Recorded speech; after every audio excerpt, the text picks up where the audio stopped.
Hello, and welcome back for week 2 of e-learning. And this week, what we're going to be practicing and reading is talking about characters and their traits. And traits can be what they look like on the outside and what they're like on the inside, okay? So we're going to talk real quick about some ways characters can feel. And I have a little chart here. Some character traits that they can feel on the inside are happy. We know how to make a happy face. Sad. Kind. They can be kind. They can be angry, mean, bossy, brave, lazy, curious, wise. And wise means smart. They might be loyal. Loyal means you're going to be there for that person. Silly. They could be a silly person. They could be clever, which means kind of smart. Funny.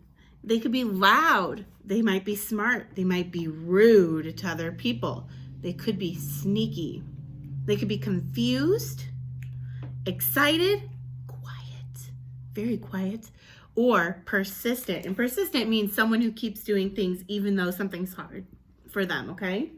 So some of those are different traits. And I even have bigger ones, and we're going to talk about those at the end when we talk about our character from our book. Remember, characters are people, animals, or creatures in a story. So in the movie, let's say Frozen 2, in the movie Frozen 2, some of the characters might be Anna and Elsa. They're people.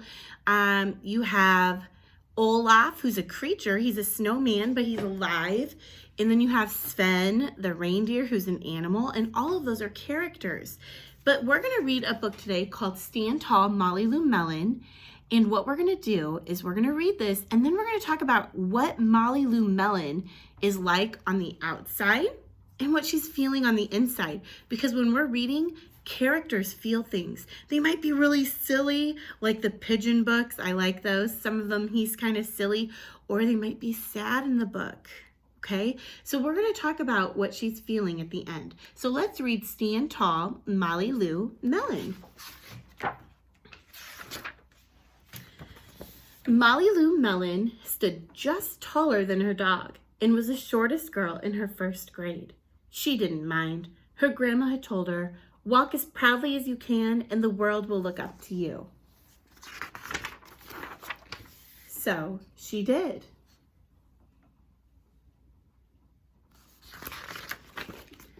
Molly Lou Melon had buck teeth that stuck out so far she could stack pennies on them. She didn't mind. Her grandma had told her, "Smile big and the world will smile right alongside you." So she did.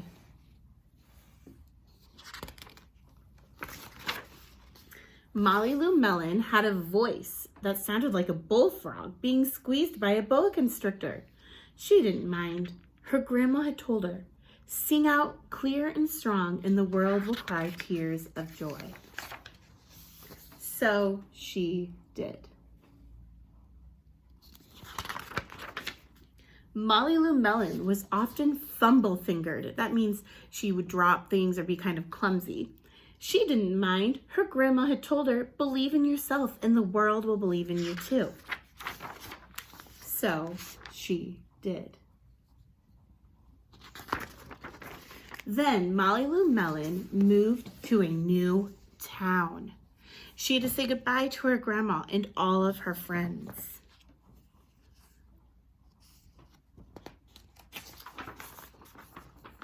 And start in a new school.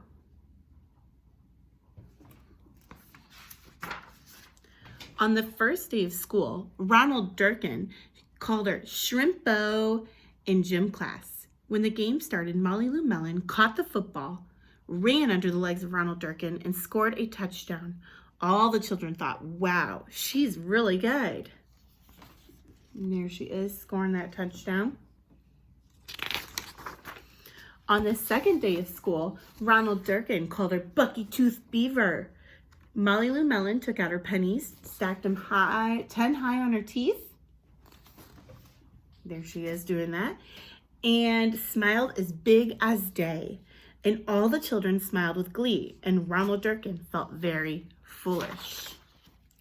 On the third day of school, Ronald Durkin said, "You sound like a sick duck, honk honk." Molly Lou Melon sang out a quack so clear and strong that it made Ronald Durkin somersault backwards and bonk his head, and he had to go to the nurse. All the children cried with joy to be free of Ronald Durkin the bully for the rest of the afternoon, and Ronald Durkin felt very foolish.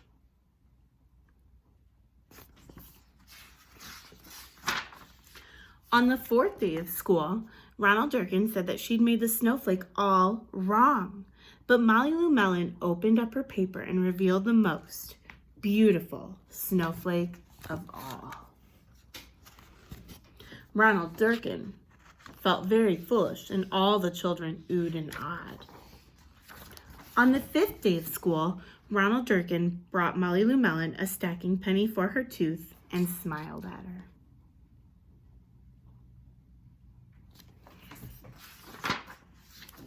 That night, Molly Lou Melon wrote a letter to her grandma.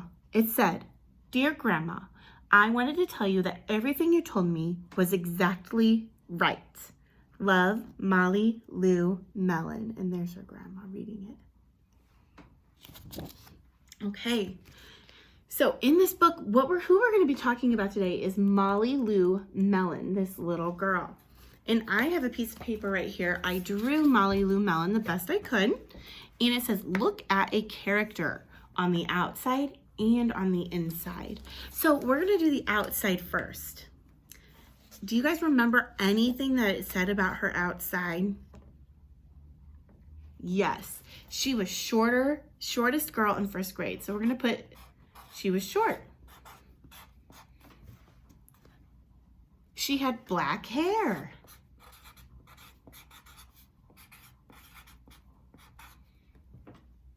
Yes, she had buck teeth. Blue eyes. Very good. Those are all things about her outside that we can see when we look at her. We can see that she's short. We can see she has black hair. We can see her teeth, and we can see she has blue eyes. Okay? But now we need to talk about what Molly Lou Melon was like on the inside. Okay? So remember those things we talked about at the beginning? How we can feel different things? So we're going to talk about what Molly was feeling on the inside. Okay? So, was Molly sneaky at all in the book? No, she wasn't a sneaky type of girl. Was she rude? Nope, she was polite.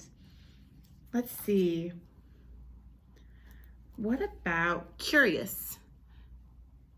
Nope, she wasn't that curious in the book. Was she quiet? No, not really. Was she happy?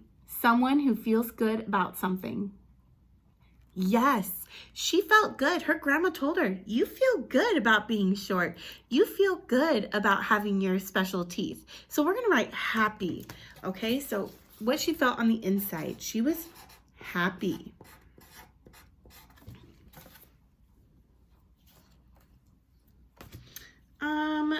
Let's see.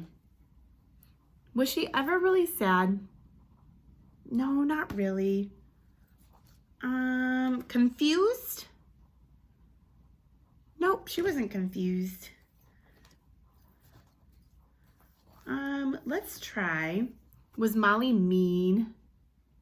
Someone who's being unkind? No. Was she brave? Someone who does things others are afraid to do. I actually think she was brave because remember in the book when Ronald Durkin was making fun of her and said shorty, shrimpo, and he was not saying nice things? She was brave. She said, you know what? I'm going to go score a touchdown. And she stole that ball away. So let's put brave up here.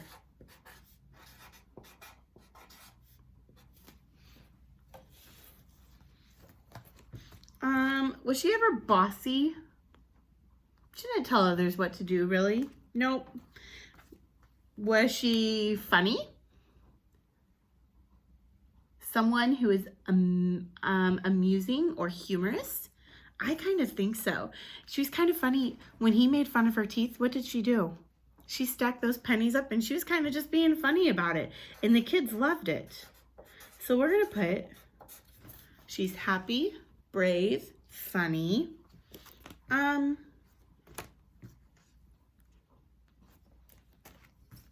What about clever? Someone who understands things quickly. Clever is a trickier one. I think she kind of is. She understood quickly that she's important no matter what she's like. So let's put clever. And when Ronald Durkin wasn't being nice to her, she was real clever, not to be mean to him, but she was like, you know what? I'm not going to let it bother me. I'm going to be clever and I'm going to show him I can steal that ball from you, or I can stuck those pennies on my teeth and make everybody happy. So she was clever. What about this one? Kind. Someone who treats others in a nice way. She was never mean to the other kids or anything. And at the end, when Ronald Durkin came and gave her that penny, was she kind to him? Yes, she was. So we're going to put kind, because I think she was kind in this book. So all of those are things, when you read a book, you need to look at a character and you say, oh, on the outside, I can see they're short, or they have brown hair, they have on a green dress, they have on black pants, or they have black hair, or they have buck teeth, or they're smiling. They have blue eyes or brown eyes, whatever it is. And then you have to look on the inside. What are they feeling on the inside in that book? And it could be different things. Maybe at the beginning of the book, they're sad, but then they are happy by the end. So make sure when you're reading, you're thinking, how is that character feeling on the inside? All right, next week we'll be practicing it, but with a different book. All right, I'll see you guys. Bye.